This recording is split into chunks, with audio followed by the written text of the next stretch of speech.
Rob Lowe. Good to see you, man. How are things? Good. Hey, guys. Welcome, my friend. Hey, this is a happening scene you got going here. It's coming together. It's very sort of nightclubby and vibey. I like it. It's the only way, because you know what, truthfully, it's just the extension of our daily and our nightly lives, so it's always a nightclubby scene. I like it. Is being in this movie, is this basically just your Youngblood character as a burnout? Is that what it is? It really is. It's my Youngblood character who is just completely on the skids. In fact, for people who are Youngblood fans, such as they are, I actually wore a Hamilton Mustang's number 10, which was what my character was. Yeah, that's right. Hamilton.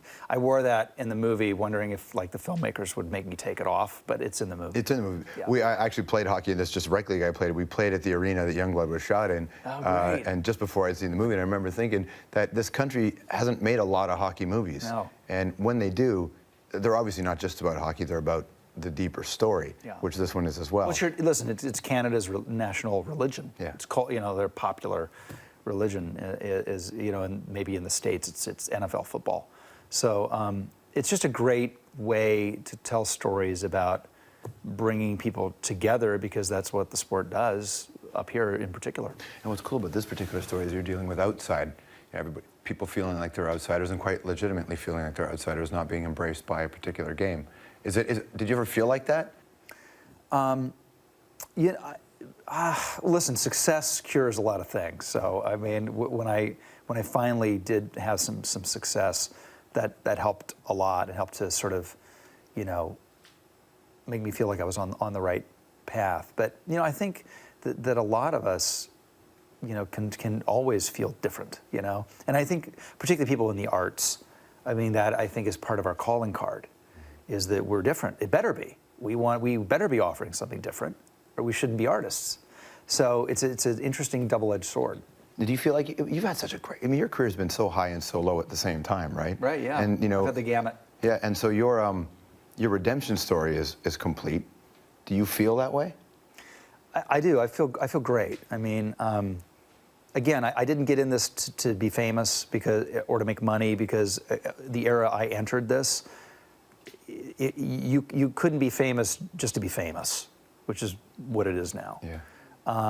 So that I now get to do, at one point I was doing Brothers and Sisters, Parks and Recreation, Californication, and writing my book all in the same time. That's what I dreamt of. Mm-hmm. That I never thought that would even be possible for me, to ping pong around from such different projects and such different parts. But an artist can use metaphors, and you can't when you're writing a book about your life. It has to be right there. Right. So when you're reliving some of the especially the dark period, do you remember the shame that you went through and the scandal? Reliving that in your head, and I'm sure you put that away. So going back there and thinking about your life, what was that process like for you? It was a lot of things. It made me realize how far I've come. It made me realize that, I'm going through periods of my life got me sober. I'm sober now 20 years. That's amazing. So it's, I'd have nothing without my sobriety. It was the best gift I ever gave myself, right? And going back and looking at the mistakes that I made that got me to the point where I wanted to say, okay, enough, I'm ready, I'm ready, enough, uncle. You wish it wouldn't be that public. Yeah, no, exactly. It would have been nice if, technology didn't exist, but it did. And I like to think of myself as a trailblazer. Yeah. If you know what I'm saying. The worst way to be a trailblazer, Rob. Exactly. You picked the worst way. I'm the only idiot that makes a sex tape and doesn't make money on it. How does that happen? What I found really interesting is it took a long time for people for your redemption to come around. These days, people do things that are really, really compromising, and the redemption story is much quicker. Everything's quicker today. Everything's quicker. I mean, if something interesting happens, we know about it via our phones. Yeah. Immediately. So the whole cycle of life is faster. Wayne's World was something where people saw you, and then West Wing, of course, was just this other thing. You were part of one of these shows that's going to live on. When they talk about All in the Family and they talk about the Honeymooners, they're going to talk about West Wing along with The Sopranos and all of that. The relationship between you and Martin Sheen was so spectacular, so fatherly, and then you realize that maybe that mirrored real life for you. Yeah, and I write a lot about it in my book. I mean, I grew up 4 houses down from Martin and the Sheen family, and everybody in their own lives can look back at that one house where it was always the house you went to after school. That was the Sheen's house. Really? And you know, Martin was this mythic, accomplished actor, and I was a kid that wanted to be an actor. And I would see him in Badlands, and I would see him in Apocalypse Now, and then years and years and years later, I'm on the set with Aaron Sorkin, and we haven't cast the president, and it was going to be Sidney Poitier, I remember. Pretty great choice. Great choice. And Aaron says, you know, the other person who called me, he loves the script a lot, is Martin Sheen. What do you think about Martin Sheen? And I thought, oh my God, Martin Sheen would be amazing, because I knew I'd have that father figure on the set. That first day he walked on set, what was that moment like between the two of you? It was pretty good. We looked at each other, and I'm not sure to this day people really understood the depth of what we'd been through together as families and as friends and as mentors and as neighbors. Well, you was 2 divorces, and Martin was kind of the rock around you, wasn't he? Well, yeah, Martin has, first of all, one of the great marriages in show business. And his relationship with Emilio is pretty special. His relationship with his family in general, he's a wonderful, wonderful man, and if you're going to aspire to be like somebody, you could do a lot worse than Martin. So when I would look at him and say, "Thank you, Mr. President," there was a lot behind it. When he, one of my favorite episodes, looks at me and says, "Sam, you can run for president one day. You can do it. Don't be scared," and hugs me. I mean, it's good stuff, man. It's a lot of history. Sure. Your answers about whether or not you'll get into politics are always properly phrased, because they're not right now, generally. But getting into politics for politics' sake wouldn't be interesting, but to do it right, you have to believe in something. Do you look at issues that are close to your heart where you say, that's a space that I would like to occupy in public service? Yeah, and I think one of the things that you have to do as a leader is to be able to communicate with people and make people understand sometimes really dry, arcane issues that are really, really important. And so I love communicating, and I'm drawn to leaders who can inspire me and who can communicate to me. So we're entering an election cycle now in the state, so that's always a really it's equally inspiring and horrifying all at the same time. It's beautiful. I love it. And I campaigned on behalf of leaders before. I have. Both parties. Yep. Your son is involved. Republican Party is where he was, right? My son was an intern for Majority Leader Cantor this year. So this is what you do. What are the dinner table conversations like at your home? Well, you know, people always say to me, are your kids going to go into acting? And would you be a stage father? And thankfully, they're not going to go into acting, and I wouldn't be a stage father. But God help everybody if they go into politics, because I will make Joe Kennedy look like a shrinking violet. You will definitely be that man, won't you? Oh, buddy. Stick around. Anthropology with Rob Lowe right after this.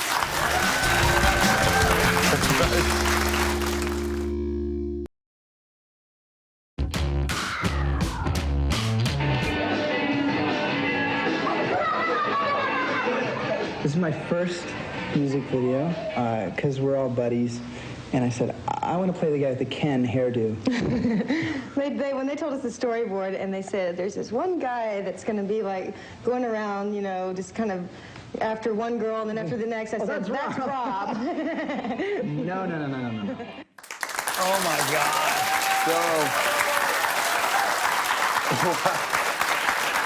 So while we were watching music videos with the Go-Go's in 1984, you were in them. I was in them. Oh my gosh! First of all, I'm looking at that, going, I look at my youngest son, John Owen. I'm looking at and seeing my boy. You haven't really aged much, though. Like, it's almost like you won the genetic lottery, and I mean this in a. You're not what people would call unattractive, and somehow you've managed to kind of, carry it on. Is it exuberance? Is it energy? What is it that makes you just kind of look like you still enjoy this and you're the same kid? I mean, people always say, how do you feel about getting older and all that? To me, the only thing that would be worrisome about getting older is being less vital and losing my enthusiasm for life. I mean, to me, it's like energy. I mean, I'm really active. I love to be out doing things. I have tons and tons and tons of energy, and I think that often comes across as really, really youthful. So, because the truth of it is, I'm 100. Nice. Yeah, nice. I'm actually 100. Well, if you're actually 100, you should worry about getting older. right. Okay, let me answer some questions for you. Was there animosity between you and Aaron Sorkin? Is that why you left? No, absolutely not. And you know, one of the things why I like the book is people ask me why I left The West Wing, and it's like asking somebody, why did you get a divorce? Right. And it's a question that I couldn't answer really with giving every proper value in this forum, and I've been asked it forever, and rightfully so. I think in the book, it took 2 chapters, but I think you finally get it, and it was very, very complicated. Aaron and I are great. We since went and did A Few Good Men in London together. I adore, he's the maestro. He's the man. I serve at the pleasure of Aaron Sorkin. Fantastic. Do you remember the first time you met Tom Cruise? Absolutely. What was that like? I thought, who is this guy? Because he was so clearly so charismatic, so intense, so much more ahead of the game developmentally in terms of like than we ever even thought about. Disciplined. Oh, buddy, we were like just happy idiots staggering around trying to get movies and having fun, and he was like a laser. And he's still that way. That's how you get to be Tom Cruise, right? Right. You know, in that video, I think you might have only been 20 at the time, but if you could go back and give that guy in the movie advice, what would you say to him? Oh, we don't have enough time on the show, okay, to give that particular moment in time. Oh, because I remember that very, very well. But you know what? I got to say, it was fun to hang out with the Go-Go's. Yes, it should be. Yeah. Which is harder to play, a Democrat or a Republican? I would say a Republican because there's so few of them written. You know, Hollywood doesn't do Republican. They certainly don't do them with a lot of nuance. No, they don't. And when I was on Brothers and Sisters, I was a Republican in name only. Every policy that Robert McAllister, my character, supported was completely Democratic. That's amazing. It was hilarious. So you're like a Canadian Republican then. Which is harder to be, a Democrat or a Republican? Ooh, to be? Well, I think they're both like have their strong suits. I mean, I think. Are you a Republican? No, I'm a registered independent. Okay, and as you say, I've campaigned for Democrats, I've campaigned for Republicans. I'm truly in the middle of the road, unfortunately. All of the great political minds will tell you what happens to people who are in the middle of the road politically today. You get run over. Big time. It's good to see you, man. Thank you. Oh, actually, before we go, one more question for you. Celebrity anthropology question. Hey, Rob, it's me. Remember me? No, I'm not Vinay. No, I'm not Akshay. No, I'm not Googie. Russell, the other one? Here's a question for you. Aziz Ansari or me? Now answer carefully. Is it to fight or have sex with? I'm unclear on the concept of the question. Based on your follow-up, I'm going to ask for both. Okay. To have sex with, it's Aziz. I'm a firm believer, never have sex with somebody who's bigger than you are. It's going to hurt. It's going to hurt. Yeah.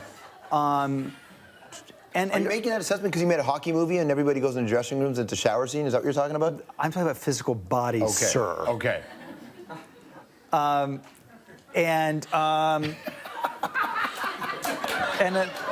Now we've got these folks woken up. It took us a while, but we got there. You are wondering which brown comedian to have sex with. That's right, exactly. That's really it. And then in terms of what was it? So there was to fight. I'll fight Russell because Aziz would be a pushover. He's too small. Youngblood and Breakaway. Will you make a third hockey movie? Will you have to close the trilogy? It'll be when I'm much, much older. It will be wheelchair hockey. Nice. Rob Lowe, everyone, go check out Breakaway. We'll be right back.